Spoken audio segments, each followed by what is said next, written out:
उदयपुर से दिया जैन नमोस्तु निवेदित करते हुए प्रश्न पूछ रही हैं, गुरुदेव यदि दो मनुष्य हों, एक व्यक्ति रोज मंदिर जाता है, पूजा पाठ करता है, लेकिन उसके कर्म अच्छे नहीं हैं, वह दूसरों के साथ गलत व्यवहार करता है।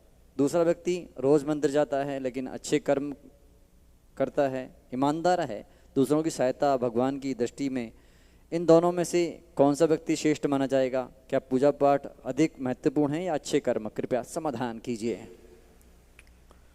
देखिए, पूजा पाठ ही तो अच्छे कर्म है, और जो शेष अन्य कम कर्म है वो दया के, सेवा के हैं। तो मैं कहूँगा कि दोनों होना चाहिए। मंदिर में बैठे भगवान को ही पूज रहे हो और मंदिर के बाहर कोई गरीब है उसको धक्का मार रहे हो, तो अभी तुम भगवान के भक्त नहीं हो, क्योंकि भगवान मंदिर में वो बन चुके भगवान है, और जो बाहर बैठा है मंदिर की परेशान है वो बनने वाला भगवान है। तो दोनों जरूरी हैं। एक छोटी सी कथा मुझे याद आई। एक आदमी बहुत धर्मात्मा था, पंडित से ज़्यादा वो पूजन पाठ करता था, लेकिन उसकी पत्नी हमेशा कहती थी कि आपका बेटा धर्मात्मा है। तो वो कहता है कि एक दिन परीक्षा कर लो। तो वो अपने पति से पूछती है कि आज आप क्या खाएंगे?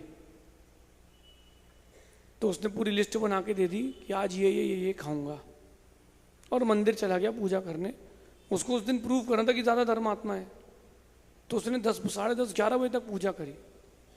और जो उसका बेटा था वो पशुओं का डॉक्टर था, वेटरनरी।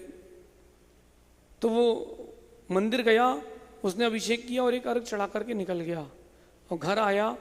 उसकी माँ ने कहा तुम क्या खाओगे आज? बोले जो है आप तो दे दो। तो उसकी माँ ने उसको बिना नमक की दाल सब्जी रोटी दे दी। वो जल्दी से 3 रोटी खा के चला गया। पति आके कहता है कि देखो, तुम कहती कि तुम्हारा बेटा धर्मात्मा है, और वो आज तो मंदिर आया, उसने एक अभिषेक किया, अर्घ डाला और भाग गया। मैंने 11 बजे तक पूजा की है।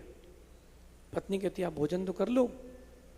अब भोजन में नीरस, पत्नी ने भोजन में पति को भी नीरस कराया। एक लौकी की सब्जी कि लौकी अलग पानी अलग, मूंग की दाल अलग पानी अलग, और रोटी एकदम अच्छी मजबूत कि पानी डालो तो फिर से उसकी लोई बन जाए।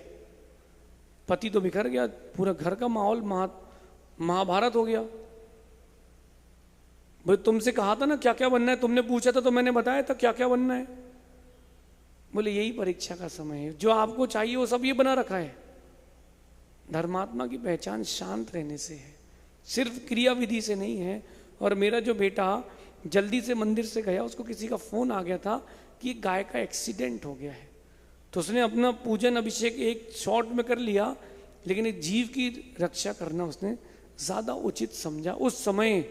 और जब ऐसा कोई अर्जेंट नहीं होता तो वो पूरा पूजा अभिषेक करता है। तो तब उसके पति को समझ में आया कि क्रिया भी जरूरी है, धर्म भी जरूरी है और सेवा भी जरूरी है।